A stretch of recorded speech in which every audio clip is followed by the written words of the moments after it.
Welcome to the Outer Realm with Michelle DeRoche and Amelia Pisano.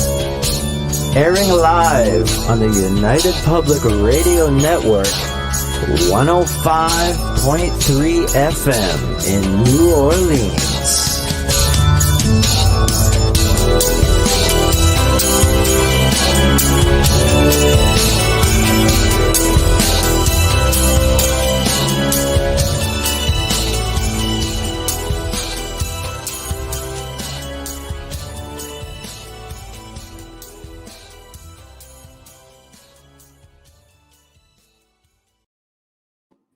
Good evening, everyone. Welcome to the Wednesday night segment of The Outer Realm. We are broadcasting live right here in the United Public Radio Network and UFO Paranormal Radio Network 105.3 FM from New Orleans.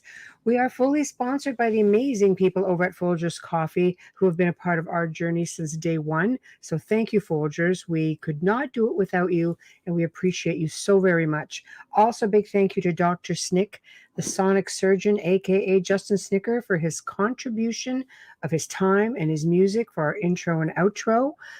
He's an award-winning composer of Halloween, horror, sci-fi, and dark wave electronic music that is just making its way through the industry something fierce. This guy's winning awards everywhere, just saying. So check him out on Bandcamp, Spotify, iTunes, Amazon, and most likely just about every platform that you can imagine. He's just everywhere.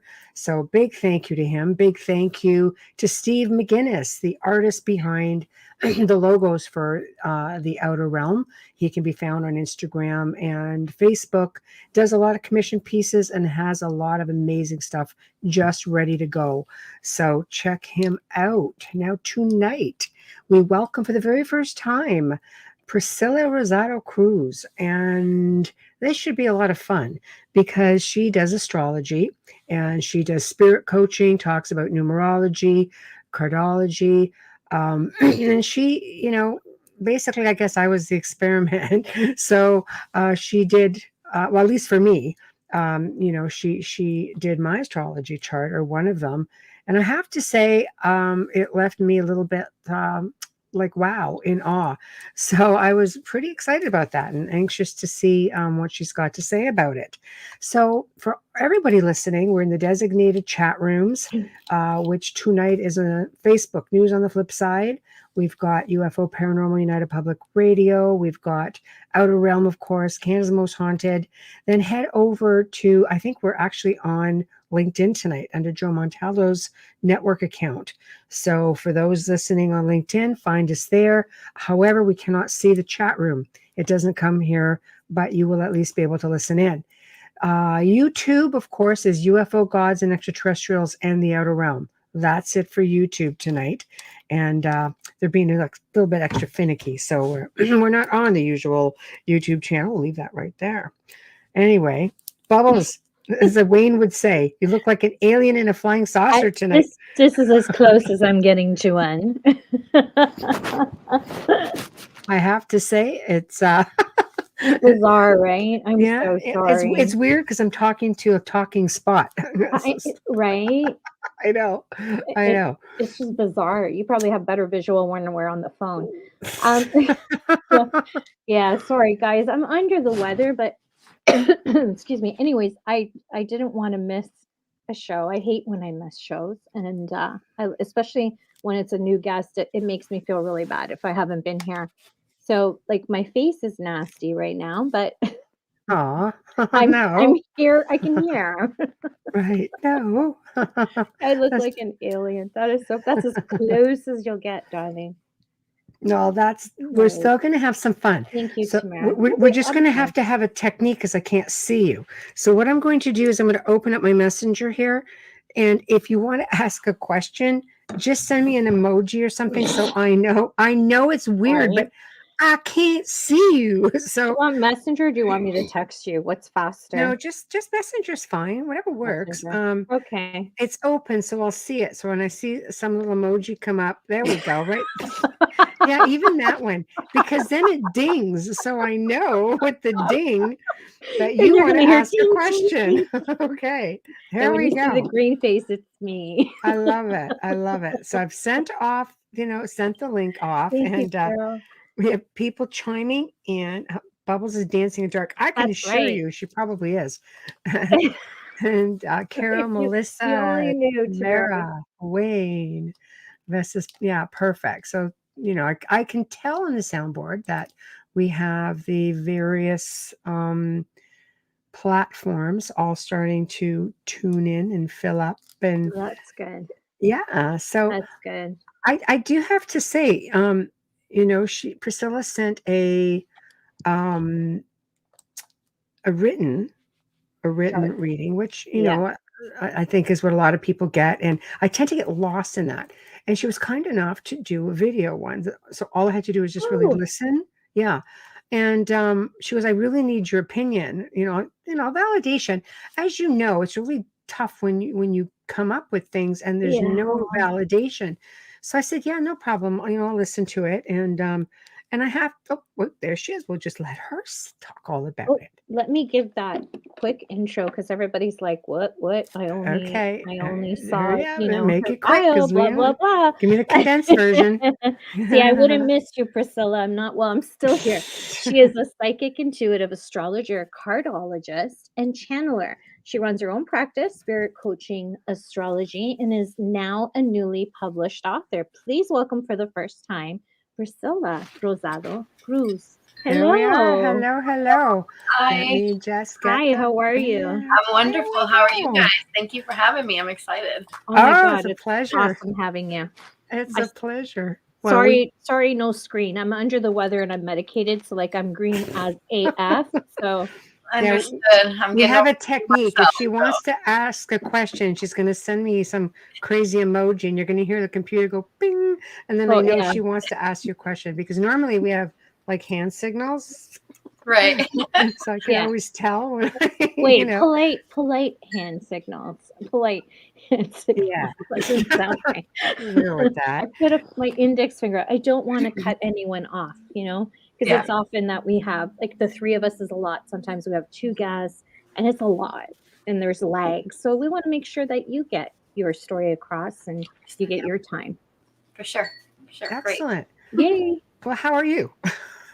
I'm good. I'm excited to be here. A You've little had a nervous. long wait. Yeah. I so long that I actually forgot. I know. It's true. I can't help it, We're popular. What do you want? Yeah. But for those who don't know, you an astrologer for a repeated guest of ours, which is Micah Danks. Yes, Micah. Yeah. Good friend. Micah. Good friend. Yeah. We wrote a book together also. A is for Aries. So Oh, very it's an nice. astrology book. Oh, right on. That Oh is my so God. cool. No, I love it. I think that I know he's been on, oh God, I don't know Amelia, what, 5, 4? I don't know. We've had him on We've had him on. he's almost a third host.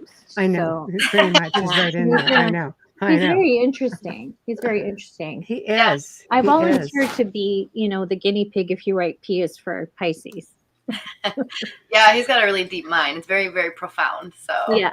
that's We can get lost in that mind.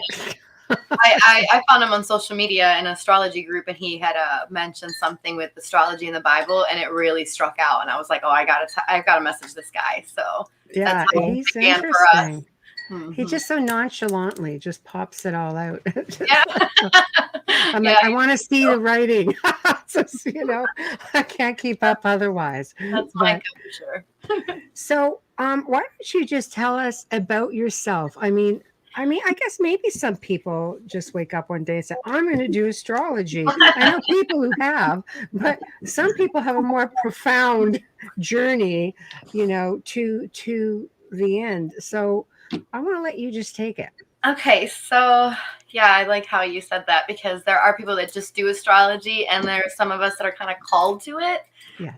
Which is my story. So I did not grow up with any understanding of astrology really until about 8. My mom would watch the Spanish news segment, and there would be this flamboyance, like animated astrologer, Walter Mercado, and he was Puerto Rican. I'm Puerto Rican background, so he really stood out to me. He's a Pisces, I believe. So I'm a Pisces rising. Didn't know that at the time, but that was that like initial correlation. Right. And well, so I really only knew about the zodiac signs. Okay. So at 8 years old, that popped out to me, and I would learn like basically like everybody else knows the basic sun signs. And I didn't really give much attention to it unless like it was like casual conversation, like, hey, what's your sign? You know, it's like that. Right. The cheese Like most line. of the people, you're hanging out, you're at the bar, you're just asking people randomly, like, what's your zodiac sign? So Right. it wasn't really until about in my 20s that I got reintroduced to astrology, and it was a really weird way at how this happened. So I was, I guess I'm going to just put it out there because everybody's going to know eventually, but I was a dancer for a really long time, an exotic dancer for about like 19 years now, going on 20 years. And I was raised in religion. So to be a dancer and to be in religion was like, you know, they don't mix. Right. So Well, not fondly. That's for no, sure. not at all. And I would be at work, in the middle of work, feeling chastised. Like my mind was just going all over the place. And, you know, from there, I got married to someone, and I really wanted to change my life. So this is like kind of in between dancing and like researching. I just felt like I needed to search for God, because I'm like, well, what is God? You know what I mean? Like, how can I go to hell because I'm a dancer, but I have to provide for my children? So I just was so conflicted. Right. And so I think that's what really sparked me to start digging. And I found this like this religious cult or sect. I don't even know what to call them, because I don't want to like disrespect anyone because of their beliefs. But how I came to learn it, it was very cult-like. Right. And not occult, cult, C-U-L-T. Right. So they were called the Hebrew Israelites. And this is how I really got back into astrology, because I was learning with these people, and I was learning the Bible with like etymology. I was learning the Bible with like bringing in history, timelines, like genealogy. And that brought up the book of Enoch, which is mentioned, I think in the book of Ezekiel or something like that.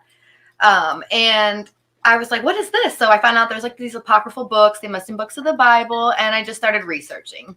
And I found astrology in the book of Enoch. And I'm like, wait a second. So I just went back, started looking into the Bible, and I saw a lot of correlations with astrology, and that really took me down that rabbit hole. When I found astrology, I kind of left the Hebrew Israelites. So I was with them for about 3 years. So I learned a whole lot from them. So I don't really like knock it. It just wasn't for me. They're very fundamentalist. Like they believe the Bible, like exactly how like you got to follow the 10 Commandments, the laws, like you can't eat pork. You can't, if you're a woman, you got to wrap your head. Like it was bizarre. Yeah. That's very, it's hard because it's very regimented, very staunch. It was very strict. And I'm dancing and I'm married, and I'm like, okay, how do I do Hebrew Israelite? How do I be a wife? And how do I strip all in one? Like, sure. Yeah. So, yeah. Well, yeah, it's an interesting combination to say the least, you know. So you decided, okay, you know, I'm on this road to astrology. Yes. So why don't we basically just say, what is astrology? Because a lot of people don't really know. They have an idea. It's like zodiac stuff. Yeah, everybody thinks it's the zodiac signs. Right. So let's break it down a little bit. Like, what is it? What is it used for? Okay, so astrology, as I know it, is basically it's the language of the universe. Okay, I call it the math, or the way that the universe communicates. And what that means is, like the zodiac signs are like literally like 1% of it. That is just the constellations. But then we have planets, and then we have their cycles, and we have their angles and their modalities, their elements. So it's very, very deep. And the best way that I can describe it to people is it's the fingerprint of your soul. So how we all have a fingerprint on our finger, and it's distinct. No one's is the same. It's exactly how astrology is. Because you take your time of birth, where you're born, and your birthday, and all that configs a print up in the sky with the planets and an angles. and no one's is the same. Like unless you're born like at the same place, at the same time, the same day, it's not going to be the same. And even down to the second, it won't be. Right. Right. So this is what astrology is. And from there, what I do is I'm able to read a person's energy, their vibration, and their frequency, because all of that is the same thing. And how I do that is looking at the math behind how these planets are pushing and pulling. So their velocity, their speed, where they are in the sky.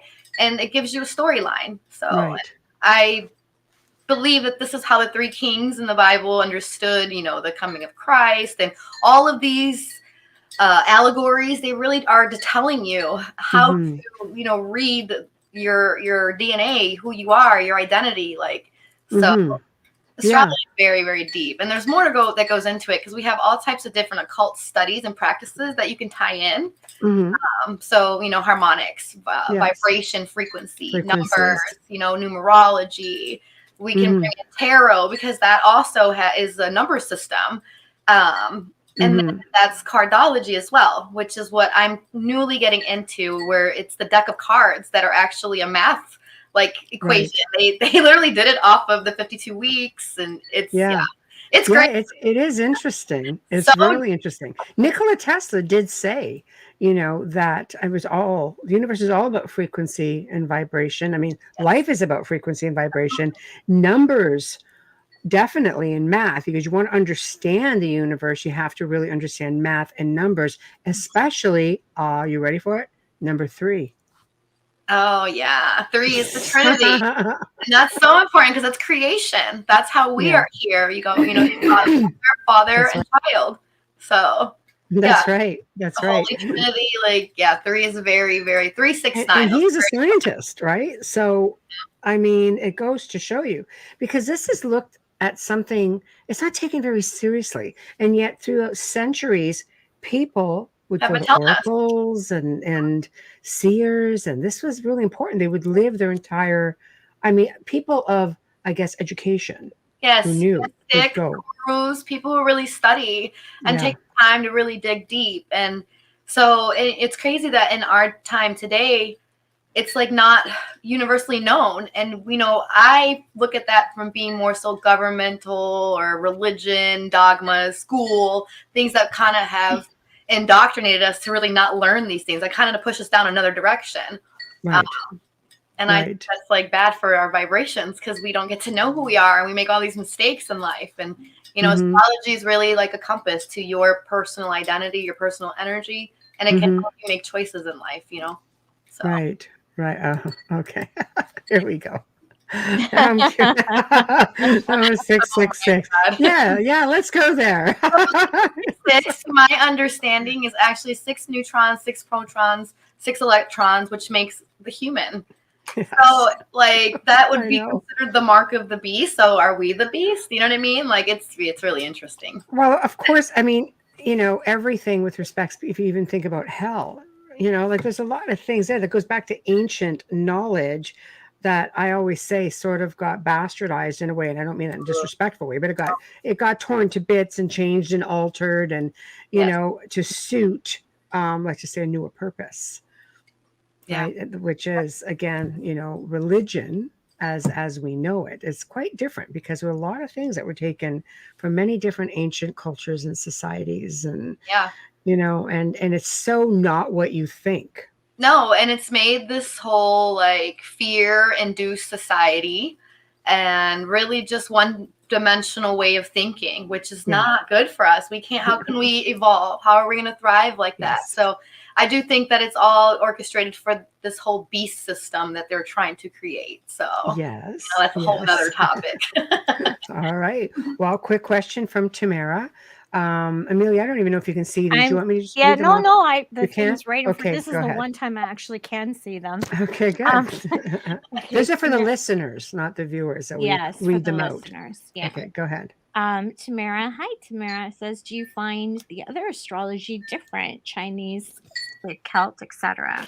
So fundamentally, they all are doing the same thing, but they have their own different tools and techniques to get to the same answer. So they are different as far as me versus a Vedic practitioner, but we're still doing the same thing. And in the end, we all come to the same conclusion. So. Right. Okay, there we go. Very cool. That So where do you cardology want? chart is pretty scary. Sorry. What is it? No, go ahead. Remember, I forgot can't see you. me. I didn't get an emoji. So go ahead. I'm so sorry. I'm too comfortable. This is the most comfortable I've ever been. I can't even reach the floor in my office, so this is a little bizarre for me. No, I was going to say the cardology chart is very intimidating to look at. Why do you say that? Oh no, to look at it, just to see it. To me, it's intimidating because I don't understand it. Because the way that it's laid out, all the numbers and the details, right? Yeah, it's so intimidating. Yeah. I think when I first started it too, like actually when I first started astrology charts, I was like looking at it and I'm like, okay, what does this all mean? But once I really started learning it, like there's really an easy way to learn it. It's all literally like pie charts and just angles. Like once you get the drift of how all energy works, you can understand a lot faster. So it's all about knowing the numbers. Like 1 through 9 are so important. That's numerology. If you can figure out numerology, you can kind of figure out the rest of it. Mm-hmm. Right. So how long did it take you to master your craft, shall we say? Okay, so I have Aquarius in my 12th house. And what that means is the 12th house is your subconscious. And I have the energy of Aquarius there. So I have an inner knowing. So like I said, some of it, I just kind of picked it up and was like, whoa. And then a lot of it, I kind of already knew. I honestly don't get it. But if Uranus rules astrology in the art of astrology, and Uranus rules the sign of Aquarius, so it's something that I naturally have from a past life. Right. But in respects to when I actually started picking it up, I want to say it took a year to really get into it clearly, about another year to like get attention on Facebook and all social medias. And then I had my business up and running in 2.5 years. Wow. Yeah, it does take a while just to get noticed. Even when we have people come on the network here, it's one of the first things we say. People need to realize that you're here. Yeah. And then it builds from there, right? So for me, it's the word of mouth. I try to advertise, but you're right. Building a client base or even running your own business, like it's been really intense. There's been a lot of times I want to give up. I'm not going to lie, especially working with energy because I'm taking on so much energy. So I've had to learn how to like clear out my energy, how to recognize what's mine and what someone else's. Because just even doing the charts, I pick up energy. Oh, absolutely. Maybe it just comes down to grounding. Yeah, just going outside. I've been doing a lot more now, putting my feet in the ground because earthing.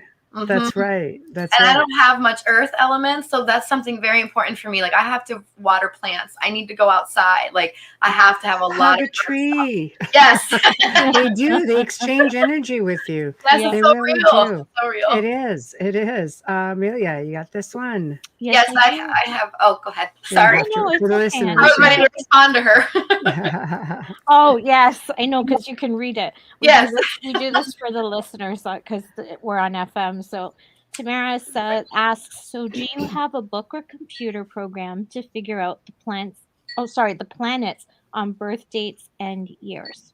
Yes, I have a software program I use personally, which is called Janus 5, but I also use AstroDance, which is online, and that's available to everybody. It's a great tool. You can put in all types of asteroids. You can look at different charts and different systems, so I definitely recommend that to everybody. That is cool. I always have a Sorry, I forgot you can't see me. It's okay, man. I'm just going to let you go. I had my finger up. I know. I had my finger up. We've been doing this for 3 years, so it's I wonder how many times you're going to do it today. I know. Gosh. I'm just looking at a dot on the screen. That's it. Sorry. I know everybody is. You go ahead. Thank you. I always have a problem with mine because I don't know if I was born at 8 o'clock in the morning or 8 o'clock at night. So I've had it done both ways. And it's like, oh, good Lord. It's a little bit. Does one resonate more so than the other? For me, the morning, as someone who's a medium, that's what I feel. The strange. I would go with that. I would go with your gut for sure. Thank you. For sure. There we go. It's bizarre. I was actually born on the day, I was born on March 19th, 1969. You're muffled. Oh, sorry. Can you hear me? Much better. Yeah, I'm hearing Okay. I was scuffling. probably and- covering my What mic. are you doing over there? I'm moving. It was too comfortable. This is terrible. I need to be in my office. This is terrible. But I was born March 19th at 8 o'clock in the morning in 1969, but my sister passed away in 1953, March 19th, 1969. Like I was actually born on the day she passed away, except she was born on a Thursday and I was born on a Wednesday. She died on a Thursday. Sorry, and I was born on a Wednesday. You're born on Mercury Day, which makes sense because you're on the air talking. That's what Micah. I don't even know what she's doing right now. But sorry, I'm not used quit to having. moving. I'm not used to having the microphone on the stupid wire. I know. I'm so sorry. I'm gonna mute unless I talk. Okay. You know Because what? I want to hear about Priscilla. I don't want to. Well, I'll tell you what. When you're ready to ask a question, just put the mic on or turn the mic on. Sure. Perfect. Thank you. All right. Here we go. Okay. Now we have a good system. So, okay. So, you got yourself organized. Your people know who you are. And now you're just full on doing what you do best. And you did a reading for me. Yes. So do you want to get into that a little bit and we can discuss it? Because it was a lot of fun. I have to say, reading it to me, you're right. The information is so overwhelming that it was a lot easier to make the connection when I saw it, like when I was listening to it. Which is why I do the report and the video, because some people are, kinesthetic, others learn by visualization, hands-on, or, sound versus reading. So I like to give both options. But it's a great option. Yeah. And the written version is so because it's done with the software program, it's so algorithm type of reading. It's just very boom, boom, boom, basic. Right. And if you're not familiar with astrology, you're going to be like, what? I don't get it. You know what I mean? Yeah. So with you, of course I did the video, but I didn't just stick to one reading. So typically I do natal chart readings or whatever people are booking with. Are booking for, and with you, I kind of threw in transits. I did progression or profection years. I did the natal chart reading all together, condensed, just because we were going to do this. Right. And but yeah, so yours was amazing. I've got to say it was. Thank you. And your feedback was so great. I was like, oh yes, okay, good. And this is why validation is very important. Yes, because you're right. I'm like you. I'm a Leo moon, so I need to know that I'm doing the right thing. I need to feel that warmth. That we're ruled by the sun. We are the heart center. I've got to know that I'm leading and I'm properly, getting the message across. Because I don't want to lead anyone astray. To me, it's very important work, and you need to be very ethical because you have people's souls in your hands in your life. Yeah, it's true. And people really hang on what you say. Yes, and so there's that responsibility factor. Oh, right? Yeah, because energy-wise, I'm helping them create their reality or helping them get out of their stuck reality. Right. So if I can be really, I can get in trouble with the law of karma, things come back around like a boomerang. Right. So with your chart, I was like, okay, let me talk about the things that really stood out, and kind of knowing a little bit about what you do as far as we're doing this radio show. I didn't know really in detail. I just know I watched one of your podcasts and I loved it, by the way, the one I told you with the guy with the flat earth theory. David Weiss. He's been on twice. He's a lot of fun. Super energetic. I loved it. I'm like, I need to know this guy's freaking rising and sun and all that. He really spoke to me. I have been recently here getting into the whole flat earth thing, but all right, so that's a whole nother story. It's another show. So yeah, doing your reading was amazing. It was crazy to see all the stuff that I could kind of make sense of, and then getting your feedback, because I was like, all right, when I was reading what you said, I'm like, I got the chills, because I'm like, man, I really saw that stuff.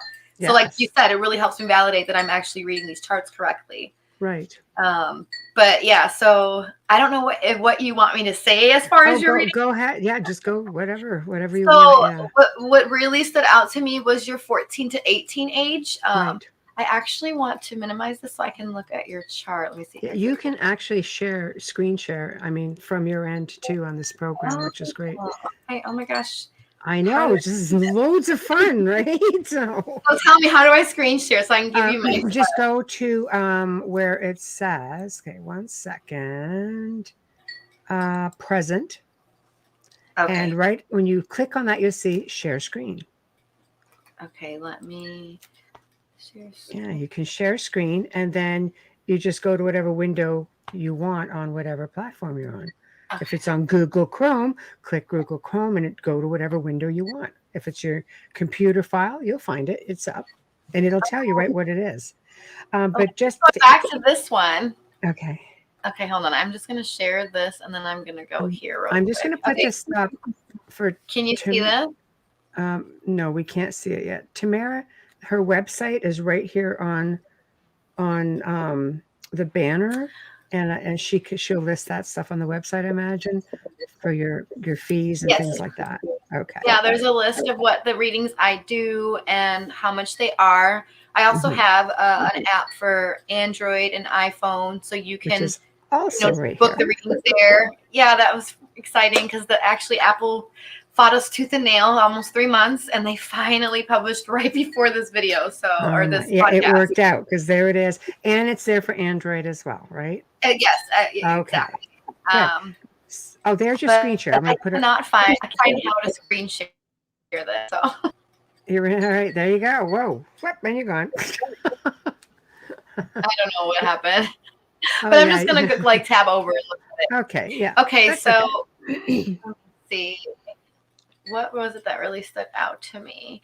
Okay, yeah, the ages 16 through 18. So when I was looking at that, what stood out to me about that was that it was your sun sign. So I knew that it was your vitality, your physical being, that had something different happen to you at around that age, because it was in your house of subconscious. It was your house of past life, the spiritual house.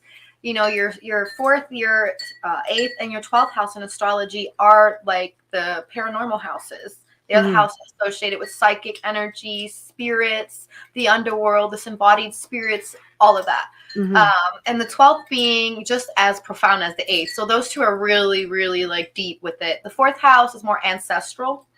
But 8th is like underbody or disembodied spirit, underworld spirits, like malevolent, psychological, real deep traumatic stuff. And the 12th is all types of spirits, ghosts, anybody really coming in, and you have your sun there. So I knew already because what you do, but looking at that, it showed me that around that age, you had some really major spiritual events happen because of opposition that goes to I believe your Uranus. Let me look. No, your Neptune. Right. And Neptune rules that house in natal astrology, and Neptune deals again with the spirit realm. So and it's really profound because Neptune is very much like, not just like telekinesis or, telepathy or things of that nature, but it's really like being able to see or hear them, clairaudient, clairsentient, like, and so I saw between those ages, because of the degrees of those planets, that was a really prevalent time for you. And you confirmed that. So I was just like, wow. I did. Anybody who follows me knows that, I was always very, very open about the fact that I did have an attachment at that point of some sort of an entity. And that was kind of a point where it peaked and where I decided, like, yeah, I've had enough. I see Amelia's microphone is off. No, I just felt because Priscilla, and I love your name. Thank you. Said your son is in the 12th house, so is mine. Oh, so you don't see, then that makes sense that you guys both do this show right here. Yeah, we always joke and say we have one brain, but no, that's why I'm like, wait a minute. And you are a medium also, so that makes sense, because if she's a medium and you can deal with spirits as well, both of you, because your son is in that 12th house, you guys can deal with a lot of spiritual. Oh, we do.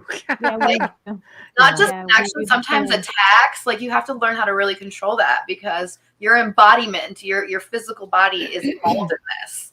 Oh So yeah, absolutely. So yeah, it was a good. I was easily when I read that, I went, yeah, that was a pinnacle point in my life where I went, I've had enough, and now I'm going to get rid of you, and I did. But how did you do that? I'm kind of curious. for me, because I mean, at that point, it's not like we had. You had to go to a library if you really wanted to get any information. It's not like you can go online. There You're right. was no internet. So and there's not like there was a whole pile of information available. So I did two things. I learned about cleansing by going to get a book at the library basically on white witchcraft and cleansings and how to keep your space cleansed. And I really started, I'm a big believer in mindset, and I've got a very strong mindset. And this is what I teach people over the last 2 decades that have helped. And I still always preach mindset. And I literally empowered myself and taught myself to be the one in control. And you'll often hear me say things like, acknowledgement is empowerment. Don't give it to them. And for you, it's like so important, both of you actually, because your sun in that 12, it is about the subconscious mind. So if you don't control that conscious mind to like control that subconscious, it's going to overpower you. 100%. 100%. And I preach it all the time. I believe it's instrumental. At one point, I used to have a 1.5 year waiting list. And I would work with people online or through the phone at the time. And just, this is what I would work on. And I would just, work with them behind the scenes. And by the time I became available, they already had the problem solved. They didn't even need me. And this is my main objective, is to bring people to the point where they don't actually need me. They can do their own. Yeah, exactly. Which is what I intend on doing too eventually here. Now that I have my apps out, I'm going to work on creating classes so that people can learn this stuff on their own and they can just take power and control, because that's what all it is. It's really gaining our power back. And we are in that age of awakening where people are starting to realize, like, wait a second, I've been giving my power away. I've been living this lie. I've been living controlled and in a box. And yeah, we have to grow past that if we're going to take that control and really just be better in our lives. You have the power. Yes, you really do. Really do. And we've been giving it out to, I don't want to knock religion again, but we're taught to, go wait on God or wait on Jesus. Conditioned. And those, it's not supposed to be that way. This is not what those, Muhammad, Jesus, those people were not teaching that kind of message. They were teaching what we are all teaching right now, but it's been distorted through time. So of course. I mean, it's one of those things. I always say that we're a species with amnesia. There's so much that we don't remember, that we're not allowed to remember. And I think this is a way, because it's funny, because I was just listening, to the video, and a lot of things started coming to mind. I'm going, I do remember. Oh yeah. And it was easy for me to go through that timeline. That's great. So it definitely does. Yeah. Refreshing. I love that. I love that it connects like that, because that's the whole point of this. So that way you can be like, dang, okay, so this is my energy. This is why this is like this. And once you can make sense of that, you connect the dots. Now you understand your story. Now you know your mission. Now you can live a optimal life and help other people, Right. I especially found even like the part, I mean, you nailed the personality on so many levels, and every aspect of business that I've ever done, because I've worked professionally. I've worked with government. I've worked with, the man's world of, I saw oil. that. I know. Different careers. I saw like that whole change. Oh yeah. Just, well, my paranormal, sort of found me, but I sort of, even while I had an oil company, ran itself. I can run it from anywhere in the world. It's, I traveled all over the place. It's just like, bam, bam, bam. Everything is digital now. It's so easy. But transitioning from this very corporate world into a very paranormal based, TV and stuff. It was very, very different in transitioning to it. And eventually you just go, because like you say, it called you. For some people, it was what was for you. And I can see that in your chart. Like, just when I was doing the reading, making sense to all of it too, without even knowing you, but knowing that you do this paranormal radio, and I'm just like, now that's why she's attracted to it. And okay, experiences, and I made a lot of sense. So it was really great doing your chart. I enjoyed it. Oh, thank you. Thank you. The future stuff is interesting and finding like, oh, because where you were bang on again was, oh, I see you. I don't know. Are you relocating? I think you're selling the house. I'm like, they're so hoping. But Like, yeah, damn. it's a plan anyway. And that's really just understanding the transit. So what I mean by that is like you take your distinct energy that you're born with, and then you compare it to what the planets are doing right now, what they're going to do 5 days from now, 10 days from now. And so these cycles is what you learn. If you can understand numbers, you can understand frequency, you can understand cycles, because everything moves in cycles. It's just what it is. Right. You're welcome. Question. Amelia, you got this one? I do. I see the mic's off. That'd be safe. Yeah, no, it's on now, right? You can hear me. Yes. Carol Hernandez, hello, Carol, says, how long does it take you to do all that stuff? I'm assuming she's asking about reading someone's chart. The readings, I like to put a lot of effort into them. And because I bring in so much different techniques like numerology, you know, numbers, vibration, cardology, I take between 3 to 5 days is what I tell everyone. But I'm only one person and I'm growing. So it's taken longer and longer now. But the videos are extensive. They're, you know, I think yours was, what, 2 hours long? So I typically do about an hour to 2 hours in the video. The reports are 12 to 16 pages long. So you're going to get like a good amount of information. And, you know, they do take me about a week each just because I want to be detailed. I want to give people enough that they're like, oh, okay, this makes sense. And to spark their brain. I want people to, my intention is really to get people to start searching on their own, you know, just kind of laying the foundation for them and sparking their minds. Right. I think it's great. So in doing so, you figure you'll start doing what, online classes through your website? Yes. And I'm going to have them on the website for people and on the app so that they can purchase and, you know, go at their pace. I'm going to have beginner, intermediate, advanced, because as I'm growing too, I'm learning more and more. I don't just do this and that's it. I literally still read all the time. There's so much about astrology and just the occult in general that I'm still learning. Like I can't even tell you, there's like 2,000-3,000 asteroids. They all mean something. So I have to learn all these asteroids, and you learn the fixed stars. Like there's a lot. Right. So, but as I learn, I want to give out to people as well. I'm laughing at Carol's comment. She said I'm bad at math. Well, she wants to have hers read. So does Tamara. And Kelly. So the website's right here, guys. It's right on fun fact, I was not good at math at all growing up. Okay.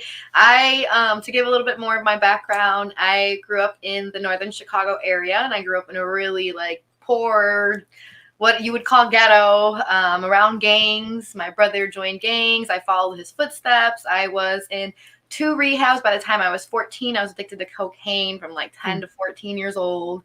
So I've had a really rough life, and I did not finish school. My last grade was 7th grade. And I went when I was 20 and got my GED, and I did like 1 year of college, and then I got my clinical in hypnosis at this one school that I did online. And that was it. Like I hate math. Put it that way. So I do believe in life experience, though. Yes, I feel like the experiences I had in life actually brought me to where I was. That if I would have just went to school and did the secondary and all this, I wouldn't have found my path. I would have just been, you know, like everybody else, like, you know, just kind of in this box. So it's true. Sometimes it takes a certain lifestyle or certain experience that will just nudge you into the direction you're supposed to go in.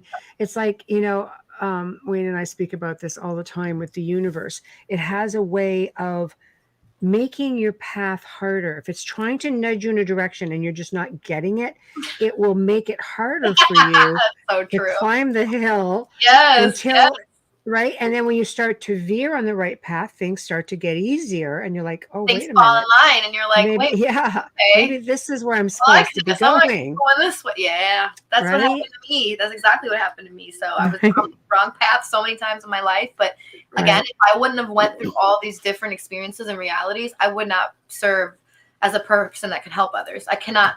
empathize with other people if I never had those experiences. So Mm-hmm. I'm glad I did, because it's shaped who I am now. So Well, you can tell that you love doing it. That's for I sure. love it. I do. You know. I love it. It's a passion. Yeah, And absolutely. But you're clearly good at it, and thank you. I think you'll continue to evolve in it. I'm a firm believer in research. Like I'm known for researching. Oh my gosh. I'm ridiculous at it, actually. I And mentioned that. you did. Yeah. When I heard that, I was just sitting there laughing to myself, going, "Get out of my head! Get out of my head! I know you're in there." But Yeah, because I mean, it's you're true. so deep with it. I was like, man, I can learn a lot from this lady. Oh, God, yeah. Oh, And I was God, actually excited because of your card. I think, what did I say? You're Queen of Diamonds or something. Yes. Yeah. Yes. And so that's my Saturn card for this year. So each year you get a card, like a hand that you're dealt. And my card is 8 of Diamonds in the sign of Saturn. And ironically, Saturn is moving into Pisces in March. And that's my first house. That's my rising. So it's supposed to be me meeting somebody a lot more advanced, gain more mentorship and like learn more. So I was like, oh, this is one of the ladies. There we go. The status, the queen lady right here. So, and you're a court card. So you deal with the public eye. Anybody that's in like Jack, Queen, Kings, and Aces are dealing with, higher authority levels and things of that nature, while the 9 through 1 cards, or 10 through 1, I should say, are literally like the masses, just, regular vibration people. And then 10s kind of intercess between the two, and I'm a 10 of hearts. So here I am intercessing with the authority to the general public. So right. It's all about tying it in and then making sense of it. It's interesting how it all works, because I certainly don't, consider myself anything like that, but I have been in the public a long time, and it's complimentary and humbling when people say, I like how you explain things, because it's like in layman terms. I'm like, wow, really? I thought I was being technical, but okay, good. Because I like to explain things so it's understood. You're a great communicator. You have so much 3 energy in your chart, and 3 is about communicating. It's ruled by Mercury. It's very creative energy, and you creatively express things when you're teaching, which is important because, like you said, you can't really hit different, personalities or demographics or whatever if you're not able to like tie them in and be animated and be creative with your speech. So I'm very animated. but you're really curious though, which brings that research side of you out. I'm curious about everything, because I don't like to see. It goes to show you, no matter how much you research, there's always something to learn, because I just can't take something at face value, because I know it's deeper. My intuition tells me it's deeper. I mean, I would just even, I grew up Roman Catholic because that was my parents. And I always am a kind of recovering Roman Catholic. I was gonna say, and I do say that with all due respect, because I've learned so much, right? So without much. How you're gonna, exactly. And I try to be real delicate about it, but when I started researching religions, then I started researching ancient cultures and civilizations, and I'm just like, no, something is definitely missing here. So here's Melissa. Yes, thank you, Melissa. She's a team member and a friend. Can you get that, please? Yeah, Melissa says she's a great mentor, always willing to explain and help. I can validate that. Yeah. Well, see, and this is what I was saying. I've done a lot of public speaking. I'm happy to talk where I can talk, but there's only been a handful of people in my life that I have actually put out what I know to. People say, do you think you'll ever write a book? I said, no, I don't have any time. People think, will you ever do classes? No, I don't have any time. You would be a great writer, though. Thank you. Yeah, that came up in the chart too. You're a 7. You're a number 7, and 7s are writers. Yeah, she's a very good writer. Figured. Yeah. I don't have any time. I feel the same way because I'm a 7 also, and I'm like, I don't want to write. Yeah, I'm being Micah for doing the book. I was like, wait, right now? There's like, no time for a book. I would need somebody to do an autobiography or something, or biography, because I don't have time to do that. And Now we I would love to ritual books. teach. You And can just read it like this, just there we go. I could do an audio book. Yeah, but even There then, I'm all over the bloody map, So, well, here's another one, Amelia and Carol. Mike. Carol says, she's referring to, chart. as per earlier. I've only done mine on Google. Ha ha ha. I get that. I used to do that too. I'm a Leo with 2 cancers, whatever that means. I love that. I love I how wonder if honest. she knows. Yeah. I'm glad that she knows like the signs, but I wonder if she knows like if Leo's the moon or the sun, if the 2 cancers are the rising or the moon. Because it makes a difference, right? And yeah, those Yeah. 3 are your main personality components. So it represents your id, ego, and super ego. Yeah, I doubt it because it's on Google. So they probably, my dog's crying here. Like, really? He's Seriously, feeling your can pain, somebody Mama. He's read feeling this your night? pain. So, Oh. oh my goodness. I wish I could see the doggy. Aw. Yeah, Wayne, didn't you see that? Or are you just with the dog? No, it's okay. I fixed his bed. He does Double this check. even under my desk. Wayne Right, says, okay. I hear you on having no time to write. Wayne is an author Yes. of 4 books, although I do like the number 7. How curious. Funny that, Mr. Author. Funny that, Mr. Yeah, 4 books, 600 pages.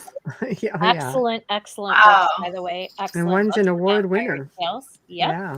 The I know. Vampire Tales. I'm just going to put that out there one more time. What does he write about? I'll let Michelle tell you. It's historical fiction, and the series is called The Vampire Tales. I would like that. They say redheads are vampires, so there we go. Right? They're really great. They're a really, really great series of great books. Wayne, yes, he could write a book about you. He could write for you. We need him to continue that series. It's not everything needs to be put out there. I'm just saying. I've done so much freaking TV. My life is an open book. It's already out there. Y'all just have to go look for it. That's all. So when we're talking about astrology, and it's not taken very seriously, and you were talking about religion. So there's different correlations in there. Yes, big time. Can you get into that a little bit? So the reason why I feel like, again, with the 3 kings looking at following the North Star or whatever to find Jesus, that's astrological. That's actually, explaining that time frame and what was happening in the stars then. To me, all of it is allegorical. Like Jesus represents the sun because it's the giver of life. And what does the sun do? It gives us life. It gives us vitamin D. And, you can kind of do that with all of the constellations, all the planets and all of the gods and all of the books, technically. That's kind of more so Micah, Dank's, yes, it is. Yes. expertise. He's an astrotheologist. But that's how I kind of make sense of it also. But with it being, I feel like with religion, I feel like it was created to kind of, and not just indoctrinate us, but to get us off of that understanding, that vibration of energy, and, comprehending that, because again, they can't control us in that way. Once you're out of your vibration, you're out of whack. So now you're dealing with all these lower vibration entities, energies, frequencies, and you don't have control. Right. So I feel like religion was made really to kind of keep astrology out. But what they did was they took a lot of the astrology truths and they made it into this book, and they taught it more so as a, fictional story that became literal. Right. Like they gave characters to the energies when it's really just explaining the energies. You know what I mean? Right. No, for sure. Yeah, I completely get that. I think, when you go back to the Gnostic texts, the Gnostics and the ancients, look at the Egyptians, they would line up all the different star systems and all that, everything. Yeah. Yes. I mean, they knew. And somewhere along the line, and that wasn't a secret. I mean, ancient structures everywhere were followed. I mean, even the to follow Aztecs, the stars.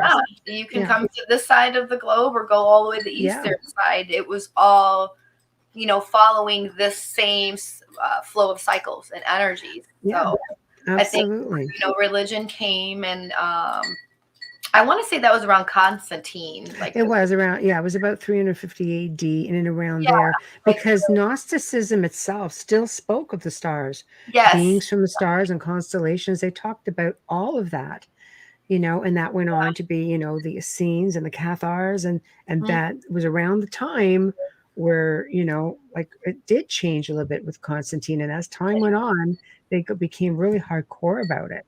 Absolutely. But, what's really interesting is that the Vatican, they follow at least astronomy and astrology, because they go in through these different ages. So when you're looking at the age of Pisces, let's just use Pisces as an example. In the Catholic Church, the Pope's cap, it's a fish head, people. That is the age of Pisces. Right. And we're now about to move into the age of Aquarius. That's right. And when we went through the age of Taurus, you could see all of, when the whole world was in the age of Taurus, the bull, you could see it in Egypt, you could see it in Greece. Well, and that's what it is. It's just ages. It's just the 2600 years cycle. Yeah, exactly. Constellation as we're moving through it. And we're about to move into Aquarius, and we're seeing Aquarius things come very prevalent: astrology, technology, AI stuff, people waking up, because Uranus is the ruler of Aquarius, and it's the great awakener. It is the planet of enlightenment. Right. And so we're moving through that era now as we're coming into it. We still have a little bit of like Pisces residue era. That's why we still have that push and pull between belief, because Pisces era was the era of belief. We're moving away from that. It's not about belief no more. It's about knowing. Like we're going to know what this. I do. I completely understand that. I mean, the Vatican's got, they've got their telescope, Lucifer. Yeah. Right? Oh my God. Right? Yeah. Yes. They do. I mean, it's not like they don't follow it. Nope. And people are like, Lucifer. They call it Lucifer because Lucifer is luce, means light. It is. It's a light bearer. That's right. Yeah, that's why. Wayne Mallows, hello Wayne again. I think organized religion took the knowledge of the stars and planets and hid it away from the common person. Just my opinion. They did. They made it into a more occult type of practice, very secret for higher authoritative figures in society. And they kind of, the thing with that though, is that a lot of the higher energies, not all of them, but there are some people, there's duality in this reality. And if we understand that, then we understand like higher and lower vibrations. And some people have to deal with more malevolent spirits because of their light is so dark at this point. And these are people that, I think that's what the Bible tries to explain when he's talking about like the devil or whatever, in the disembodied spirits, demons, if you may, they kind of fell. And what they mean by that is like they distance themselves from light. So it's really the illumination, the understanding. And if we want to get technical, we all kind of fell. We're all stardust. We're the ones that fell. So, which is why that 666 understanding is our DNA. It's really us, what they're talking about. That's true. And I think people who have a really beautiful light sometimes end up being the target. You go through life wondering, why are we bullied? Why am I bullied my whole life? Why does everything go wrong? Because I think you're just a target for, for malevolent things, whether to test you or people, they're like kind of just dead. Robotic. They might not wake up in this lifetime. I don't think everybody's meant to wake up at the same time. Right. I agree. Some might not even ever wake up in this time. That doesn't mean they will reincarnate and try again. Kind of look at it like a video game. You know what I mean? Right. You lost a level, you got to come back. So what's your thought then on reincarnation with all of this? Oh, yeah. So I heavily believe in reincarnation. When I got into astrology at first, I didn't. I just didn't really, not that I didn't really like think about it like that. I didn't realize the correlation. And when I recognized that there was a such thing, because that's how you understand energy, you can't capture it. You can't kill it off. You cannot harness it. It doesn't die. Right. And that's what we are made of. So when I understood that, I'm like, wait a second. So then I started getting into like near-death experiences. I had this book by a wonderful, I think he was a hypnotherapist, something Newton. I can't remember. Or, God, I have it somewhere. But when I remember the name, I'll tell you. Yeah. He did 300 case studies of different people who had NDE experiences. That's near-death experiences for those who don't know. Mm-hmm. And he regressed them back to that moment and where they went after they died. So hearing those stories, and then all of these kids who can come back with true reincarnation stories, then they can pinpoint it from a guy all the way in Alaska and he's in Texas. Like, what? Mm-hmm. Yes. Those things really made me realize, okay, we definitely come back. And Mm-hmm. I had to learn all how that works, that energy, to understand astrology. And that actually was going to say that earlier. I think personally, to be an astrologer, you have to know your history. There's a lot of astrologers out there that are just so by the book, and I'm you're really doing a disservice to themselves and others, because how can you understand the cycles if you don't even know when to look back to make the proper correlation when it happened before? Right. And astrology helps with that, because you can go into past lives too. Absolutely. You can go back and past these times, like this eon that we're in existence. We can go way further back, Mm-hmm. I'm not that's good yet, but I plan on being one day. I'm going to work towards that. Well, you let me know when you're ready for that one. Right now I can really just go into your distant past life. Right. And I can see an ancestral tie. So I can see potentially how long something's been kind of going on, but I can't see how many different lives, right. what they were distinctively. I might just Right. know your most recent one. Right. Right. Well, Yeah. it would, but that's, for the most part, The most important. Yeah. And as Right. long as you know your ancestral stuff, your ancestral baggage, you're able to really clean things out, because that's our Mm-hmm. mission. Every time we come back here, we're supposed to be cutting these cords. These are karmic cords that we're tied into, and people Mm-hmm. are karmically tied to us. So, Mm-hmm. no one in your life is there by mistake. You've met everybody before, even if it's just a random face, you know what I mean? They say you dream that before you even play it out here on Earth in the astral realm. So, Right. Right. So it's sort of like having that ancestral baggage. Some people call it DNA imprinting. Some people, yeah. Yeah. And it's proven scientifically that the DNA does hold memory. So it does, yeah. And I think that it ties with your parents, because in your charts, you can really see your parents. You can see their state of being when they conceived you. Right.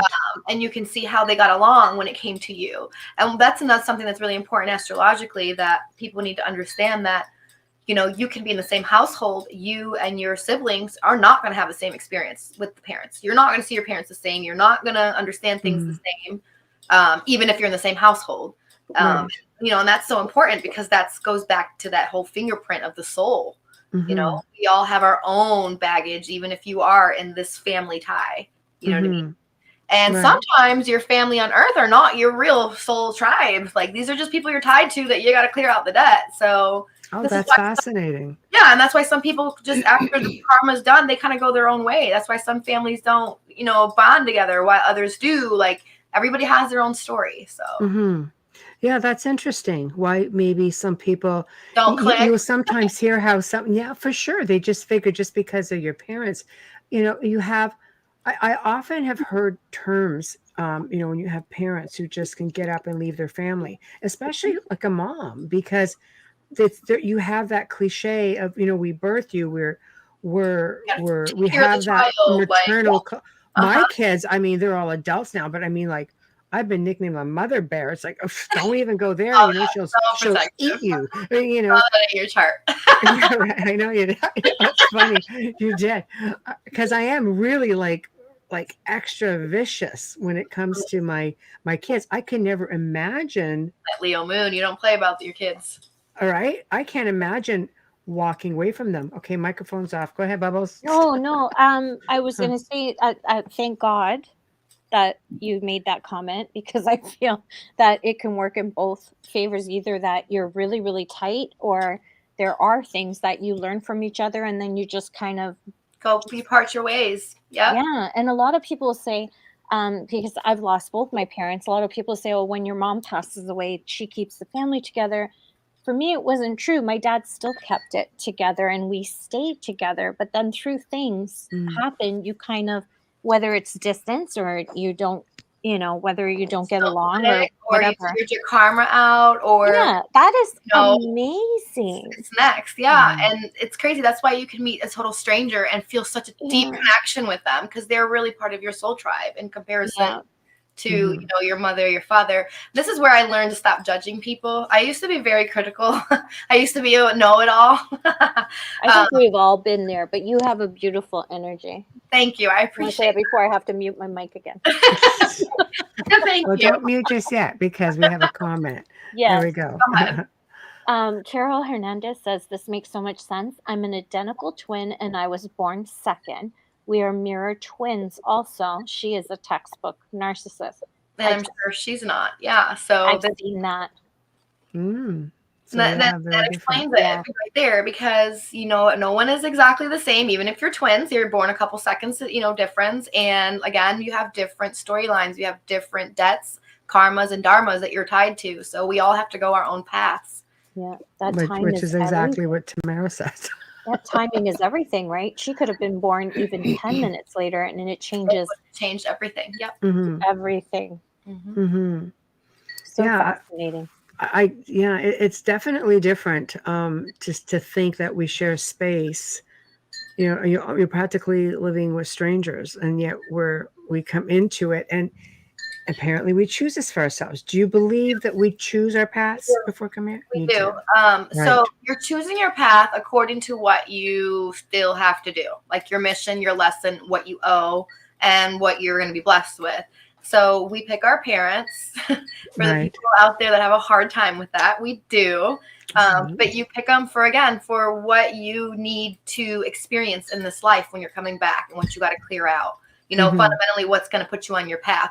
Now, we have free will. You can do whatever you want in this life if you choose not to follow what you're supposed to follow, you know, and we inherently have that compass, our intuition, our gut feelings. Like, we know. Mhm. We know. Most people have that conscious, you know, devil and angel in their heads. Mhm. Right. And then, Right. I mean, but there are some that don't, and that's also their journey as well. But we, you Mhm. know, we pick our paths and we come back to clear the slate. And I just want to say that we're all really freaking strong for doing that, because some people Mhm. don't want to come back.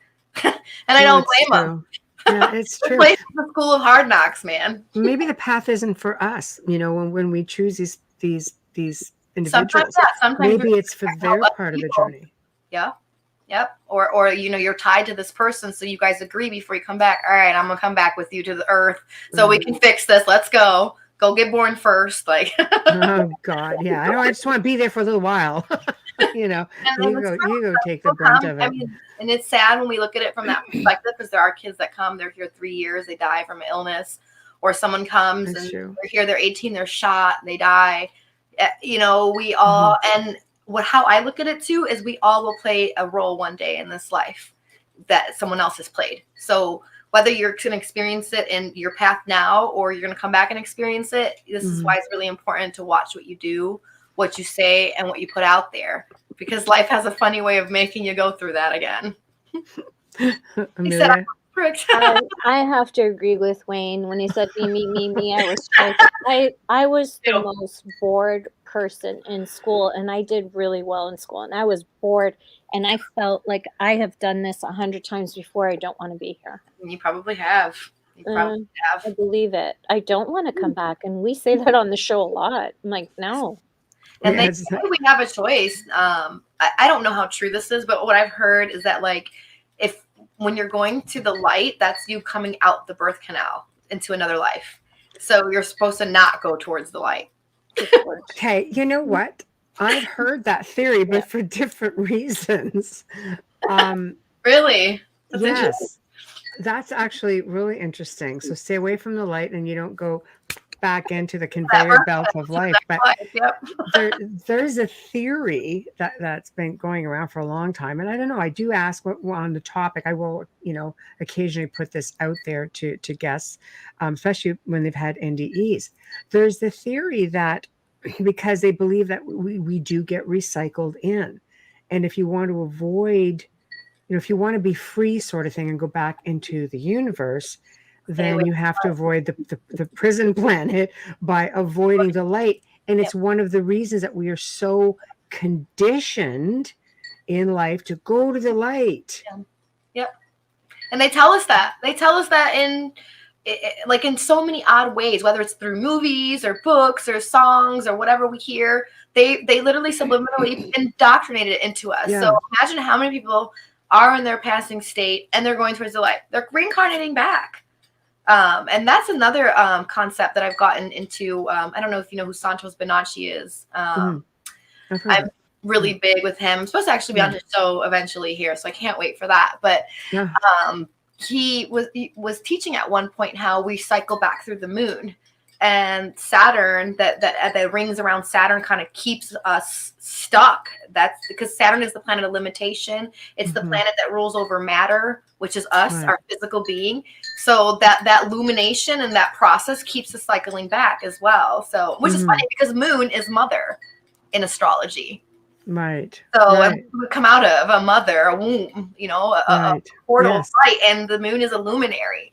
So yeah, there's so much that ties into that. Yeah, I start looking at stuff like, things that make you go, Yes. Go ahead, Melissa. Bubbles. Melissa. Hi, Melissa again. Do you believe that we travel in groups, so to speak? Souls stick together? I love that freaking question. I don't know if you guys seen that kid movie. What was it called? I know where that almost went. We're guilty of it. I cleaned it up. But what is that movie? This it's a Disney movie, and it's called something Soul.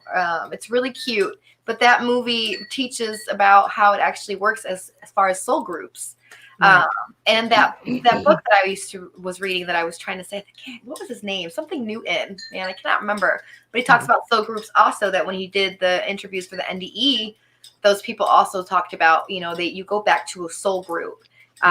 Now you can individualize, decide to go this way, according to your lesson and your plans. But we do have groups that we are tied to, which is, again, why you meet a total stranger and you connect better with the stranger than you will your sister or your mother. And they feel like home to you because it's somebody that's associated with your soul group. So, yes. So that makes sense then. Next. Tamara asked, so how many people are milling around in the dark avoiding the light? I would think a lot. I mean, I think I'm not sure if this is where we get ghosts from, but I think that's what we might consider ghosts. They're kind of stuck in the astral realm, potentially. But I don't think that the ones that decide not to go are like the ghosts. I think these are people that have just lower vibrations, so they couldn't get up a little bit higher. I think your vibrations matter, like where you are effectively in your evolution, because that's what your reality is going to be when you die, just like how you create your reality while you're here. That's interesting. So I do think people who are stuck in like a specific religion might be stuck in a realm that they don't want to be in because they believe in hell or they believe in purgatory or things like that. So Right. Yeah, soul. It is called soul. Yeah, I mean, because realistically, if you avoid the light, does that mean you just go back? We are pure energy. So instead of coming back to the physical plane, we basically go out to the universe, right? I think we're going to other realms because I believe in, now this is where we talk about quantum physics, because I do believe in dimensions. Yes, big time. So I do believe that you can opt to go to a higher vibration or a lower vibration. But again, I think it's all fated to where your understanding is. What you potentially handle and what your lessons are. Okay. And do you believe the soul can split and live simultaneously? I think so. Yes. Okay. Yes, I think that's why a lot of people can experience like these weird quantum leaps, or maybe that's why we have the Mandela effect and things where people are jumping, different realities. Yes. So that would make sense. Okay, Amelia, see, mic's off. Yeah, no, I want to agree with Priscilla. I do believe the soul splits as well. Yeah. I think we're actually split now. That's how we're here. Yes. Because we are tethered to our real selves up there, our higher selves, as they say. And we're now in our lower selves to have this experience we call life. Yeah, agreed. Yeah, the prison planet, as they call it. Soul school. I really love with prison planet. And, that kind of, again, to me, ties into that whole flat earth thing. But that's a really deep, you got to go deep for that. You do. It's a lot of unlearning because I David Weiss for that. He's Listen, David came on twice. The first time he came on, I don't think, because he gets battered up pretty good on some shows. Like they I didn't really see go the first at him. one. I think I saw the And he second didn't one. really know what to expect, and he's got a huge amount of followers, and they were a little hostile in the chat room at first until we realized how easygoing we were, because we're pretty round table like, we just have a good time. And Yeah. I said, I'm just going to fire off the questions. He goes, okay, let's go. And the chat room lit up.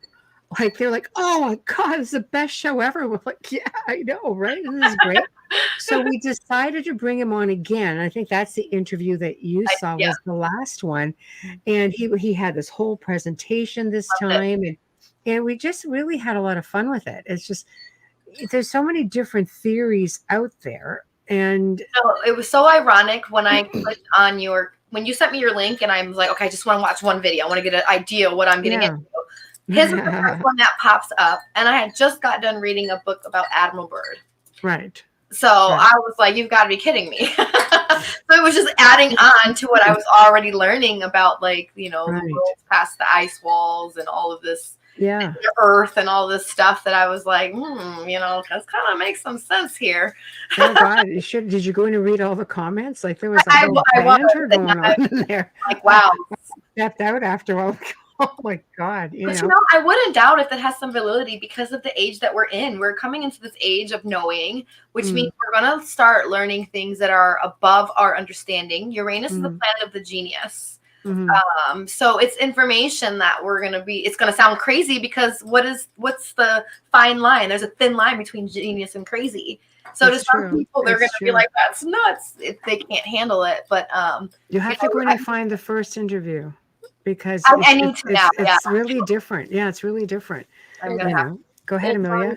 Thank you. It's on SoundCloud because it's like in the 2 millions on the archives. Oh yeah, it's and it's also on this YouTube channel if you're looking for the video. Because he is, when I say high energy, the entire time he was like this, standing up. I saw that one, but the other one I saw, he was really like, he's hyper. I'm like, man, you need to settle down. It was easy for me to follow. She's hyper. I know. And that's that passion. Gosh. He probably has a lot of love for what he does and that passion, and he probably wants to just teach. I get the same way when I'm really like passionate about something. I get really excited, and I'm pure water and fire, so I'm all about my excited emotions. Like, but you should be, and it shows. And it's nice to see that you're passionate about what you do. We're going to do a really quick sponsor and station ID if you're up for that now, Amelia. Yes, I am. Thank you. You are listening to The Outer Realm with Michelle DeRoche and Amelia Pisano, coming to you live from the beautiful city of New Orleans on 105.3 FM radio. Tonight we have first-time guest, and we're loving her. Priscilla Rosado-Cruz is in the house, and we're discussing astrology and charts and cardology. Oh my gosh, this has been such an amazing episode. She has fantastic energy. If you're just tuning in right now, please give us a little bit of time. Start us from the beginning and check us out on archive.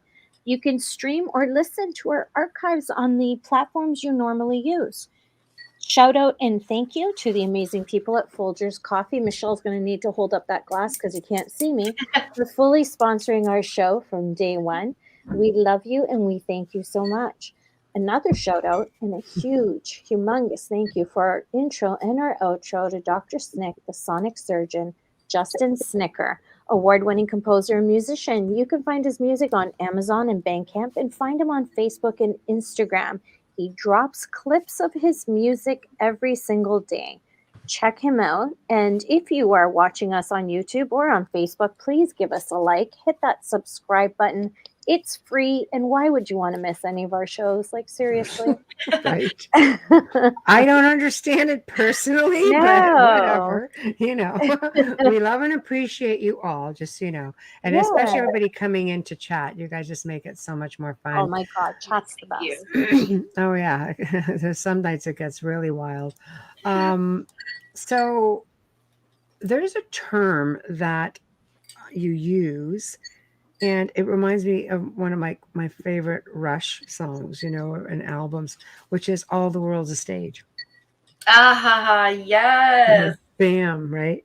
So do you want to I love this elaborate on topic. yeah, it's a good topic. It is, because it's kind of, when you come into it, it's scary to think about it. When I started trying to make sense of that, I was like, what do they mean the world's a stage? But so basically, I'm going to describe it the way that I make sense of it. So the sun would be the studio lights, all of the planets, and the world is literally the stage. Like if you're looking at like a Hollywood studio set. And that's kind of how our lives are dictated off. Like there's scripts. And when we're born, we all have that script, which is your chart. And we all come here to play different parts in our lives. So you're just not one vibration, because we are evolving as we're going. You know, time goes forward, energy moves forward in motion. What is that whole science equation, whatever. Right. And so, you know, when I was trying to make sense of that, it fundamentally scared me at first, because I'm like, well, what does that mean? Like, is somebody controlling me? But it's really just the understanding of the energies dictating, you know, your reality and what's going on here on Earth, which it's taken down to a smaller level. So if we look at it from the planet aspect, right, that's the macrocosm, and we are the microcosm. And on this level, the 3D level, we have, I want to say, people in power. I don't know how to describe them. Now we'll leave it there. Because I don't know if they're elite, if they're people, if they're aliens. I don't know what it is. I'm kind of leaning towards aliens now at this point. Probably not wrong. That's an insult to aliens, so I gotta tell you. Yeah, because they're probably a lot smarter, right? So maybe it's like some aliens or something trying to be like them, right? But they really do. I feel like they write our reality. Okay, so this is now what I'm talking about is like our TV, because the TV, the media, you know, all of that is used as a way to condition and keep people fixated on specific things. So like the news, right? I know there was a point in time that the news had to go to court, you know, some news station, and a judge literally, you know, declared that they did not have to produce anything that is of truth, because it's entertainment purposes only. So this tells me that a lot of what is on the news can potentially be staged, but this is hard for people to understand and wrap their head around. And it's the same thing with like celebrities. I feel like a lot of that is scripted, and it's all for whatever purpose, whether it's to control the populace, to keep the money within their group, for people to, you know, attain fame or energy. It also, to me, boils down to an energy vibration where they're trying to harness energy from the masses. So that takes me to that movie, Monsters, Inc. Monsters, Inc. The way that they, you know, the way that the monsters are taking the kids' energies by keeping them in fear, and they put it, that's how they keep electricity in their world. So I kind of look at that sense that they keep us in fear to like take our loose energy. It's not just me who references pop culture. I'm loving Priscilla, just saying. Yes, I think that's so important for people to really like pay attention to pop culture. There's a lot that they tell us, a lot in symbology. If you just follow the patterns, you can make a lot of sense, you know, of it. And if you watch some of the shows or the cartoons, there's a lot of subliminals in the background. You've got to know symbolism.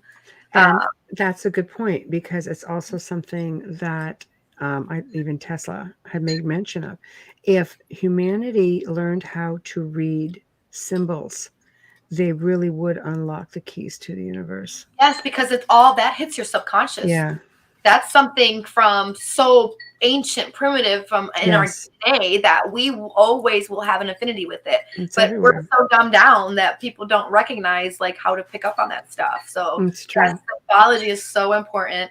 You know, archetypes are very important too. Once you learn that, you can understand everything, because astrology, symbology, numerology, it's in everything. It's literally in everything. School, buildings, you know, your day-to-day work, your routines. I mean, we have 7 days of the week that corresponds to the 7 planets that were the most important ones before we got the outer planets.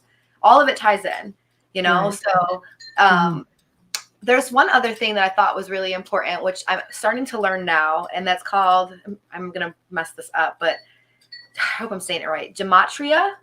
Okay. I think I'm saying that right. So gematria is all about numbers also. And they have websites for it. So all you have to do is put that in Google and it'll pop up. But right there, you can learn the vibration of someone's name. And from there, you can kind of like decode what's happening in society. It's like it makes sense of these scripts.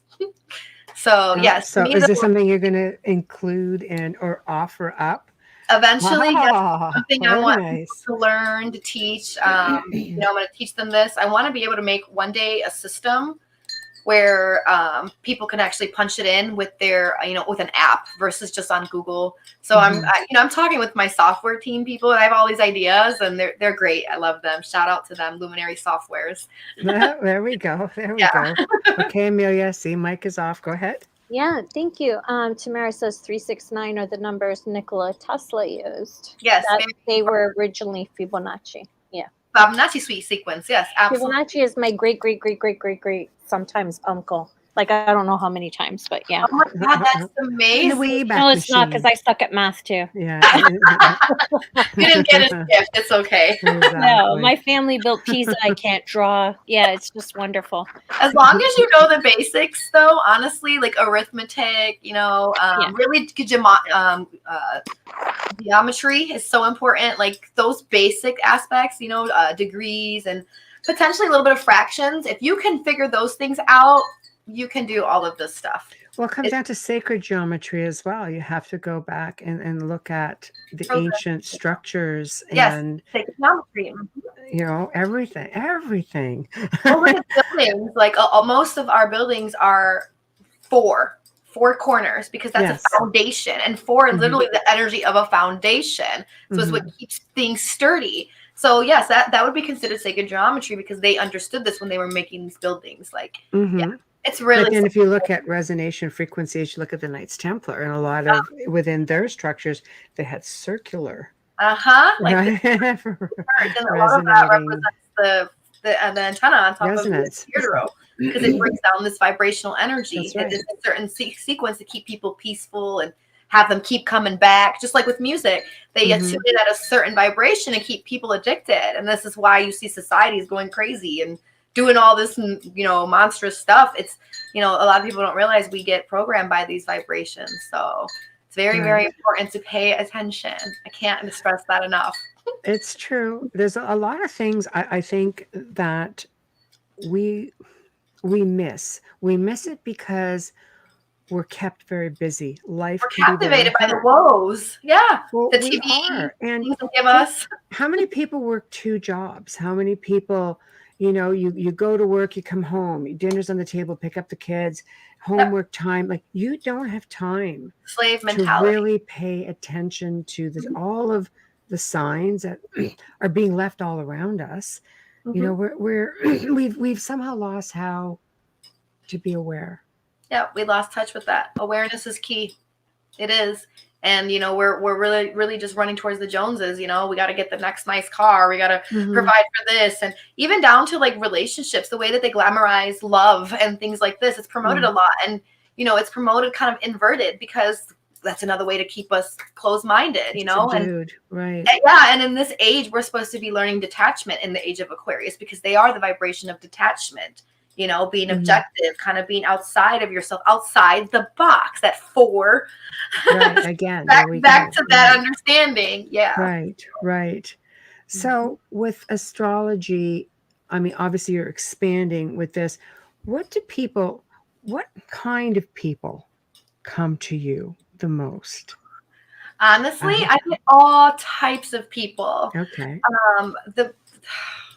I find people that find me are people that are in their middle of, I want to say the middle of their awakening, because they're still kind of like dabbled, 1 foot in, 1 foot out. They're seeking. And it's a lot of people that are dealing with trauma. I mean, I have Chiron and Gemini in my 4th. So I know that with Chiron being the asteroid of the wounded healer, I'm supposed to be healing people from their home, astral lineage line, their mother, and communication.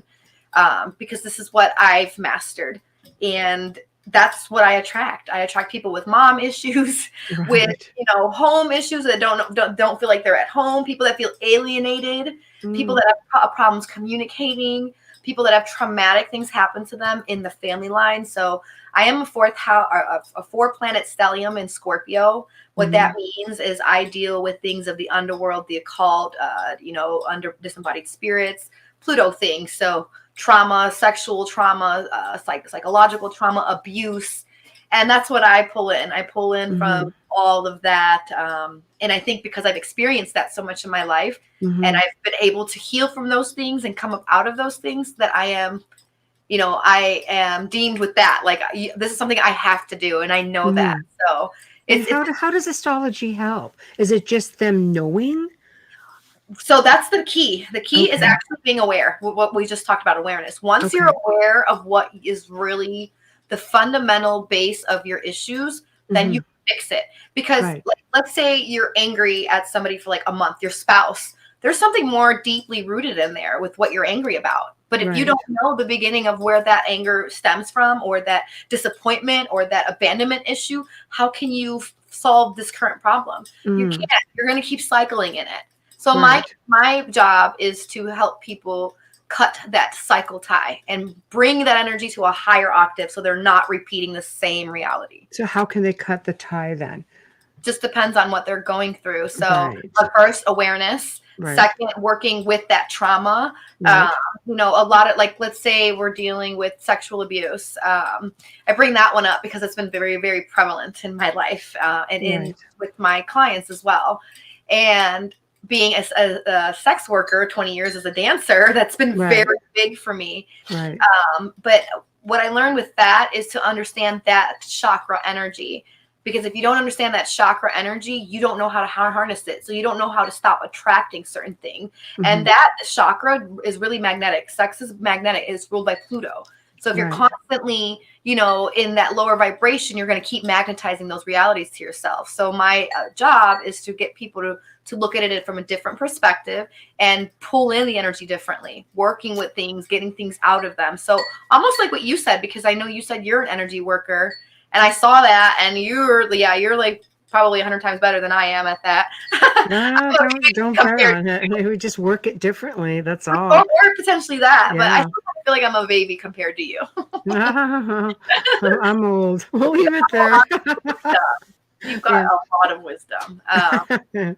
So just working with stuff like that, it just really depends on the client and what works best for them. Because again, one size does not fit all. I can't make someone work in this area and then have 5 people do the same thing. It's not going to work.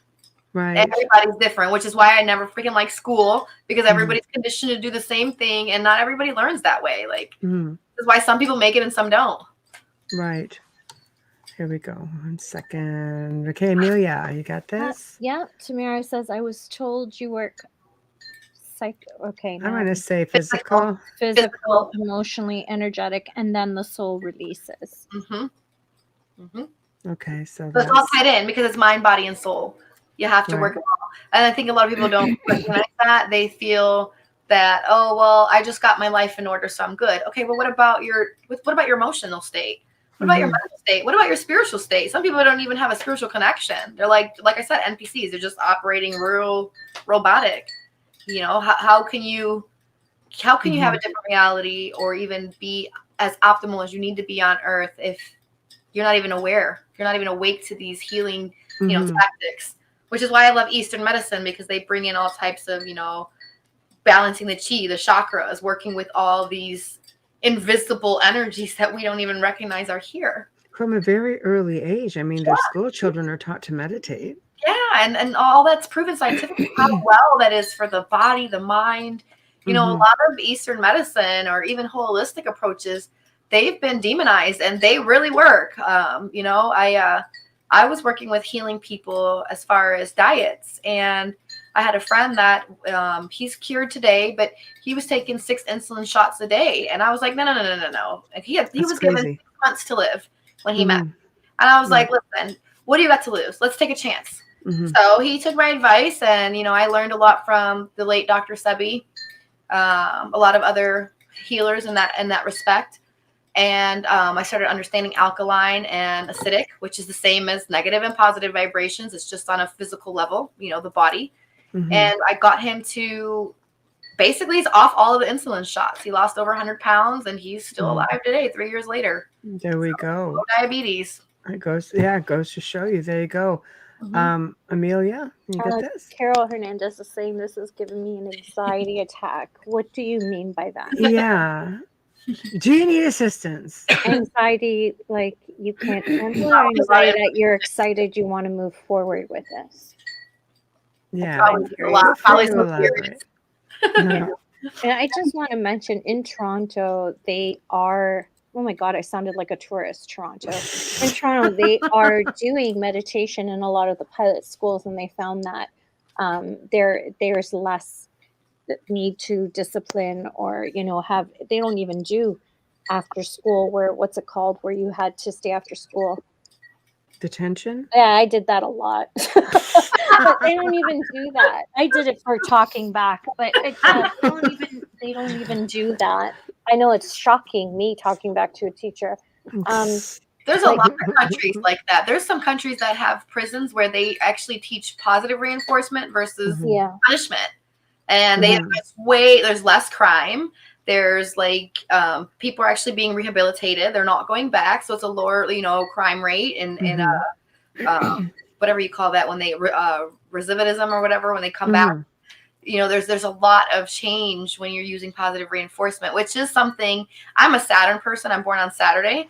So I feel like you're a Saturn person too. But it was really hard for me to learn to get out of that whole dogmatic, like discipline, authoritative, like strict. And I was raised that way. So, it's not as good as we've been taught, corporal punishment. And I rebelled against all of that. I did too. I did too. Yeah, we don't have corporal punishment that way. We do. The Christian schools actually have it. No, I'm talking about in Canada in the sense of the Christian schools actually have it. The prison. I was at prisons. Yeah, no, different. Well, the prisons don't have that in Canada, do they? Yeah, some of the schools do, though. They do, though, right? And and we even did here in America, where before, my parents, when they were young, with the paddles and stuff like that, like, that's ridiculous, you know what I mean? And I was raised like that too. Like, our family were very strict. We got spankings, like. Yeah, well, they would do that in school. I remember looking at certain private schools for my kids at one point, and they're like, oh, they wanted you to sign off. Corporal punishment. I went, I'll have to come in and beat your ass if you think that's going to happen. I'm not okay put with your that. hands on my children. I don't think so. We get into that whole aggressive nature thing. Yeah, again, and I do believe in discipline, because obviously you don't want to spare the rod in a sense where they're going to get, if you spoil the child, they're rebellious, and it's a fine line. But I feel like it's all about balancement. You need to have balance in life, and I think that's what all of this tries to teach you: the balance between good and bad, duality, light and dark, the yin yang. Right. You need to be in moderation with everything, just right in the middle. I agree with you. So if somebody wants to come to you, what do you need from them? Okay. So if people want to do readings, I have to have your time of birth, your birthday with the year, and your location of birth for latitude and longitude purposes. Only way I can tell, with the ephemeris where the planets were. So that's it. They can just book on the website or through the apps. Oh, nice and easy. Okay. Amelia, a couple of comments. Tamara says, I took natural healthcare program with 7 years, which included Eastern medicine. There is a lot of energetic issues taken with the physical as a whole. Yeah. And Carol says, from what Tamara wrote earlier, and then y'all talking about it, I'm not making fun of you. I love the Southern drawl. I felt it with urgency. We're out of New Orleans. Remember that. Yeah. I love the Southern drawl. Yeah. So there you go. So, okay. So it sounds like easy enough. So what do you have coming up? Do you have anything coming up that you want to, this is part of the show where you get to promote yourself as we near the top of the hour here. So, well, nothing like, so extravagant yet, but I am working on creating these classes for everybody. So I'm hoping to have it all out by no later than the beginning of February. Some beginner classes first. I want to kind of do it in linear fashion. I think it's important for the people that don't know. Right. I do have, like I said, that podcast coming up with Santos Bonacci. So hopefully everybody knows what that is. Look out for that. So you have your own podcast, or you're going on? No, I'm going to go on his podcast. His podcast. I don't have my own podcast yet. Everybody wants me to do one. I am working with another astrologer, and we are thinking of correlating and starting our own podcast, doing like a weekly astrology weather report. Well, you know what? You should contact me about that too, because our network is going to be expanding into a full lineup of day shows opening up in January. See, perfect. And you can be the platform that I need right There there. you go, right there. Okay. I'm sure she's watching. She's going to love hearing this. And as you know, we've got millions of listeners. Yeah, and so I think it'd be a great way to reach more people. And Yes, if we do like a weekly weather report of astrology, it'd be awesome, you know, to kind of different news channel, a spiritual news channel going. So well, there you go. Could be a thing. Could be yeah. a thing. And like I said, I launched my apps, thankfully. So you guys can go ahead, download that. You can book through there. I will have the classes available on there. The podcasts are available on there. So every time I do a podcast, I load them on my website. I have a second book coming out soon with Micah. We're going to write part 2 to our children astrology book. This one will be, the first one was from the ages of 6 to 11. So you guys can go ahead and get that for your kids. Christmas is around the corner. There we go. And where can they find it? Amazon. Oh, so excellent. A is for Aries, or it's on my website as well. Okay. And it just takes you to a direct link to Amazon. But and the next book will be? And the next one I'm trying to get it out by May, but it will be for the ages 12 to 17. So what we're doing is we're going from the basic, what we wrote in the first one, and then moving in deeper. So that way, as they get older, they can just kind of follow this series and learn astrology as they grow up. I think that's fantastic. Amelia, I see the mic's off. Go ahead. No, I'm listening. No, I'm because I know we're close to the end. That's I'm why conditioned.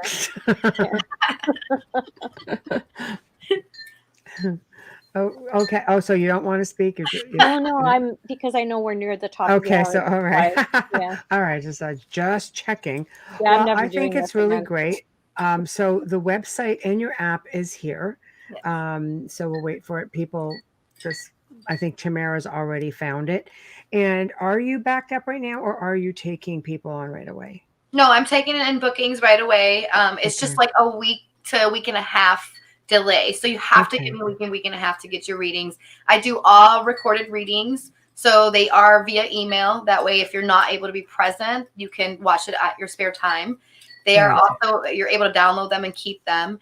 And I actually do offer, once you're done reading the reports and watching the videos, I do offer a 30-minute free Zoom live consultation to kind of go through everything. So they just have to email me back. Oh, that's fantastic. Nice. Can I say something? This is a great Christmas gift. Absolutely. If you're not into it, but you know someone who is, you should contact Priscilla because it's a great Christmas gift. There we go. There we go. Well, dang, Amelia, medicated and everything. That was brilliant. Well, I'm always a salesperson. You can get that in my chart too. You are. Absolutely, she is. Well, I really want to thank you for joining us tonight. It was just a lot of fun. I love your energy. Absolutely. Yes, and this was easy too. Very round table, like you said. I loved it. Very easy. We like people to be relaxed. I've had people, especially when they catch wind of listeners, I just like people to be prepared.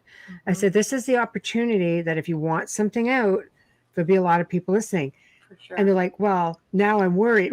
I was nervous. I was like, you don't have to be worried. No, it's just the three of us. It's just the three of us. Right? That's right. Everybody else is just, whoever's in chat. And they're fun. And your background is the bomb. I love your little alien heads. Like, I was drawn to that the whole time we were talking. That's our whole house. Thank you. Oh, Thank I love you. that. I just love it so much. Yeah, so the whole house is like this, minus the aliens. But no, those are real. They're moving around and stuff. But I haven't even seen it, but love it. Oh, thank you. Thank you. Hey, we talk about everything here. We're just quite open. So, but thank you again for joining us. And I'm going to be in touch with you soon. And I will send you links to everything as well. So you'll have them. Yes, please do. Absolutely. And I'll be in touch as well. So thank you, Priscilla. You're such a joy. Thank you so much. Thank you guys so much. Likewise. See you guys later. Good night. Well, that was awesome, to say the least. I love her energy. I love listening to her. When you get the written stuff, you don't really get, like I said, you don't really get the gist of what's really you know, I mean, the thing's like 10 miles long. It's really hard to get the gist of what's what, you know. You're in Saturn with the cusp of this. I'm like, oh my God. So when you get the video and you're listening, all I can do is I can look at the charts and I could just close my eyes, I can listen, and I could instantly make those connections. And she's really energetic. She's just, as you can see, she's just really passionate. So fantastic show. So thank you very much to Priscilla for tuning in. She's just a blast. And thank you to Folgers Coffee for sponsoring tonight's show and every night's show. Thank you to Dr. Snick, the sonic surgeon, Justin Snicker, for being our sponsor and providing us with our intro and outro. Gotta say it again, Harpy. Come on, guys, Folgers commercials. Get them in. Promote yourself. Easiest way, promote yourself. Give us a nice, like 40 to 50-second clip of what you do, who you are. It just has to involve this logo. That's it. Make mention. That's it. And it gets in front of millions of people and it sits in the archives where hundreds of thousands of people see it. It never goes away. If you want to contact us with those videos or questions and comments, go to theouterrealmcontact@gmail.com, theouterrealmcontact@gmail.com, or go to the Outer Realm Facebook page and click the email button. We don't do personal messages there at all. It's just too hard. So it'll come right to email. Tomorrow, you guys, you're going to love this. Of course, we welcome back Barry Fitzgerald and Brian Allen from the UK. And they're going to be picking up where they left off with part 2 of their book, The Deception of Gods and Men, which I was constantly on about the whole show the last time. And it's going to be the same thing this time because it is just fantastic. So remember, wherever you're listening, please subscribe, join, like, follow, whatever the case may be. And we will definitely be appreciative as always. And so I just saw Tamara, where'd you go? Is tomorrow going to be pre-recorded? It will be, but we will be in chat tomorrow. So and you're reading the book. See, there you go. But you know, it's always a bit different when you hear the authors talking about it and how they came to that research. And I've noticed that they were already putting in some new things in there. So that's also pretty awesome. Anyway, guys, tomorrow night we will see you and have a fantastic night. And for those of you who are already on your way to celebrating Thanksgiving Day in the United States tomorrow, happy Thanksgiving. You'll get another one from us tomorrow. Take care. Good night.